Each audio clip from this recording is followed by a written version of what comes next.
নমস্কার বন্ধুরা, আমার রান্নাঘরে সবাইকে স্বাগত। তা আমি আজকে দেখুন, এই যে শোল মাছ আছে, এখানে কই মাছ আছে, তেলাপিয়া মাছ আছে, ল্যাঠা আছে, পুঁটি আছে। দেখুন একদম পুরো জ্যান্ত, আর অনেকটাই বড় বড় আছে মাছগুলো। তা আমি এটা রান্না করে আমি দেখাবো। প্রথমে আমি মাছগুলো কেটে নেবো। এখন ঝড় বৃষ্টি পড়ছে দেখুন, তাই আমি আঁশ ছাড়ানো দেখাতে পারিনি, তাই আঁশটা আগে ছাড়িয়ে নিয়েছি। এখন আমি কেটে দেখাচ্ছি।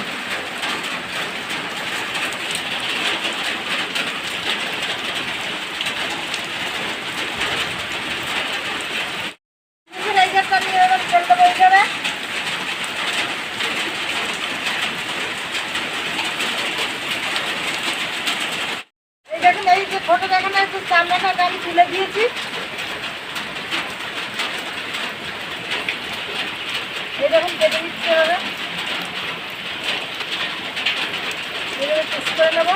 সব কটা আমি এইভাবেই কেটে নেবো। এই দেখুন আমি মাছ কেটে ধুয়ে নিয়ে এসেছি, আর আলু আমি কেটে নিয়েছি। একটা আলু দিয়ে 4 পিস করেছি। এখন আমি আদা রসুন বেটে নেবো, একসাথেই আমি বেটে নিচ্ছি। আদা রসুন বাটা হয়ে গেছে, এখন আমি পেঁয়াজ কুচিয়ে নিয়েছি, এটা বেটে নিচ্ছি। জাল ধরিয়ে নিয়েছি। দারচিনি, এলাচ, লবঙ্গ আর তেজপাতা, কাঁচা জিরে আর ধনে আছে, আমি একসাথে ভেজে নেব। হালকা করে আমি ভেজে নেবো, পুরো ভাজা হয়ে গেছে। আমি নুন দিয়ে দেবো স্বাদ মতন, হলুদ দেবো আমি পরিমাণ মতন, দিয়ে মাখিয়ে। দেখুন কড়াই গরম হয়ে গেছে, এখন আমি তেল দিয়ে দিচ্ছি।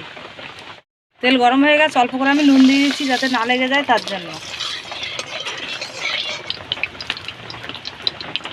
মাছ ভেজে নেব।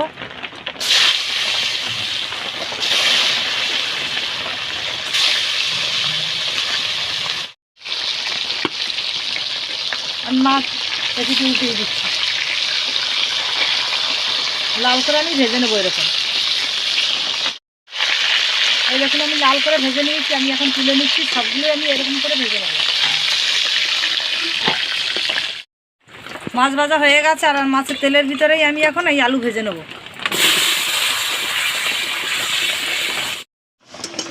এই দেখুন আলু আমি লাল করে ভেজে নিয়েছি, এখন আমি তুলে নেব। আলু ভাজা তেলের ভিতরে জিরে, তেজপাতা আর শুকনো লঙ্কা দিয়ে দিচ্ছি।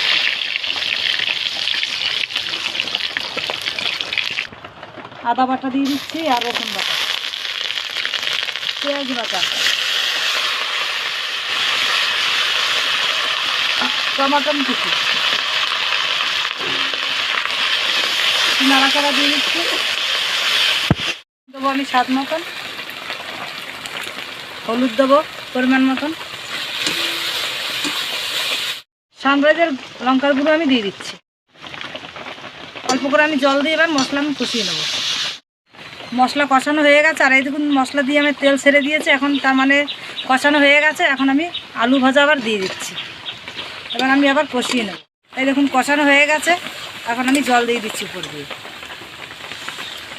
দেখুন আমি এতটা জল দিয়ে দিয়েছি। আলু গলে গেছে, এই দেখুন ভেজে রাখা মাছ আমি এখন দিয়ে দেবো। ভেজে রাখা মশলা আমি এখন বেটে নেব। মশলা আমার বাটা হয়ে গেছে। এই দেখুন আমি মশলা বাটা দিয়ে দিচ্ছি মাছের ভিতরে। কি সুন্দর লাগছে দেখুন তো। এখনই রান্না রেডি, আমি এখন নামিয়ে দিচ্ছি।